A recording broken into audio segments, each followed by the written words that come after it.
Tawaf. Tawaf is to make 7 circuits around the Kaaba and then to pray 2 rak'ahs. There is no tawaf that consists of less than 7 circuits, or there is no tawaf of 7 circuits but devoid of these 2 rak'ahs.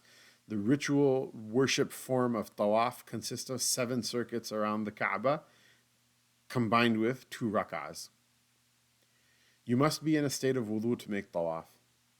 You will locate the black stone and proceed with the flow of the worshippers, keeping the Kaaba mu'azzama on your left side always. You cannot turn your left side away from the Kaaba mu'azzama during tawaf. You will proceed until you reach the black stone in the corner that is with the black stone. If you imagine a line projecting outward from the black stone, that line is where your tawaf will start from. It always starts from the black stone. You cannot start it from anywhere else. If you look to your right at that point, you will see vertical neon lights marking where that line projects out to, so that you can better visualize where your tawaf will start from. When you are crossing this line, look to the black stone and say Allahu Akbar. Your tawaf has now begun. In the books of fiqh, they say that a person begins their tawaf by kissing the black stone or by touching the black stone and then putting their fingers on their lips without making the kissing noise or kissing a gesture. This is going to be practically impossible for a pilgrim to do without harming themselves and harming others. So I really don't recommend you do it. But if a person is able to and does it, that's the optimal way, all other matters being equal, of beginning your tawaf. For those who are not able to do those 2 things, which is going to be the most of us, then a person merely looks at the black stone and says Allahu Akbar in their raised voice for men and to themselves for the sisters. This act of looking at the black stone and saying Allahu Akbar is known as istilam. You will make istilam of the black stone a total of 8 times. First istilam is at the 0 circuit that you haven't done 1 circuit yet, and then you'll make istilam once at the 1st circuit, 2nd, 3rd, 4th, 5th, 6th, 7th. So that's 8 total. 8 total times that you will look at the black stone and say Allahu Akbar. You may see other pilgrims raising either 1 hand or 2 hands when making istilam of the black stone. These are other people performing their Hajj according to the different madhahib. You don't have to follow what they're doing, nor do you have to tell them what they're doing is wrong, nor do you have to listen to them telling you what you're doing is wrong. There are a number of sunnahs that are transmitted from the Messenger of Allah sallallahu alaihi wasallam. Learn one modality and stick with it so that your Hajj can be done properly, and thereafter have a good opinion of everybody else without getting into it with them. Your preoccupation in tawaf is to make dua. Make dua that are known to you from the book of Allah Ta'ala and from the sunnah of the Messenger of Allah Sallallahu Alaihi Wasallam. Also make duas from your own hearts and from your own wants and your own needs in this world and the hereafter. Allah Ta'ala called you so that you can ask, and orders you to ask so that He may give you everything that you asked for.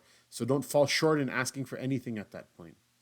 You will proceed to pass the 2nd and 3rd corners, taking care not to let your feet drag underneath the buttress of the Kaaba, the shadarwan that extends out a little bit around shin height. Because tawaf has to be made around the Kaaba, not from inside of it. At the 4th corner, the Rukn Yamani, you will again make istilam.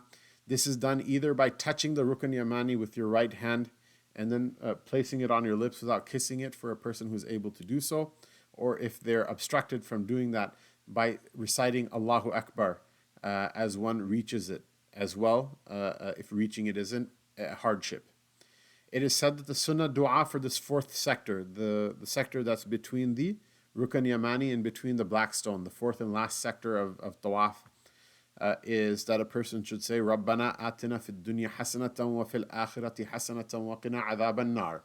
O our Lord, give us good in this world and in the hereafter good, and spare us from the torment of the fire. Repeat this dua in the last sector of each circuit, but intend specific things with it when you mention the good of this world and when you mention the good of the hereafter. Likewise, complete 7 circuits. After the last istilam, fan out a little bit from the crowd, a comfortable distance, and pray 2 raka'at. It is mentioned in the books that it's a sunnah to pray those 2 rak'ahs from the Maqam Ibrahim. Doing it close to the Maqam Ibrahim will only cause a traffic jam and will cause you to probably get shouted at and pushed and beaten by the guards. So go back in that direction as far back as you can where the flow of pilgrims is a little bit less so as to not obstruct them. They're there to make Hajj and we want to accommodate them as well. And pray your 2 rak'ahs at that time from that place. The tawaf is only complete once those 2 rak'ahs are completed. It is a sunnah narrated that the Messenger of Allah sallallahu alaihi wasallam in those 2 rak'ahs as well as the 2 rak'ahs of taking ihram would read in the first rak'ah Al-Fatiha and Qul Ya Ayyuhal Kafirun, and in the second he would read Al-Fatiha and Qul Huwa Allahu Ahad. The first tawaf you make when coming into ihram from outside of Makkah Mukarramah is special in a number of ways. First, it is a sunnah for the men to hasten their gait for the first 3 rounds, which is called ramal. So it's kind of a jog, a moderate jog. This may not be possible if there's a bunch of crowding over there. It is also mentioned that the Messenger of Allah sallallahu alaihi wasallam ordered men to expose their right arms by wrapping their ihram cloth under their right armpit. This is in Arabic known as ittiba' with a dad. This was because the Muslims were first allowed to enter Makkah Mukarramah by treaty with the idol worshippers, the Quraysh, and the latter had spread rumors about how weak the Muslims had become. So to dispel the misconception, the Messenger of Allah sallallahu alaihi wasallam ordered the companions, may Allah be pleased with all of them, to make ramal to show the vigor of their bodies and ittiba' to show their arms and forearms as an act of intimidation.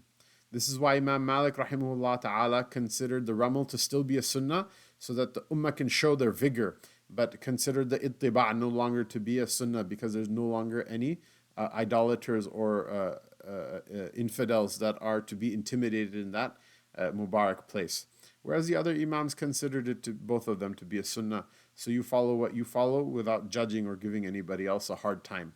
Ramal and ittiba', jogging and exposing the right arm, are only a sunnah for men, first of all, and they're only a sunnah for the Tawaf al-Qudum, the initial Tawaf for those coming from outside of Makkah Mukarramah, or for the Tawaf of Umrah.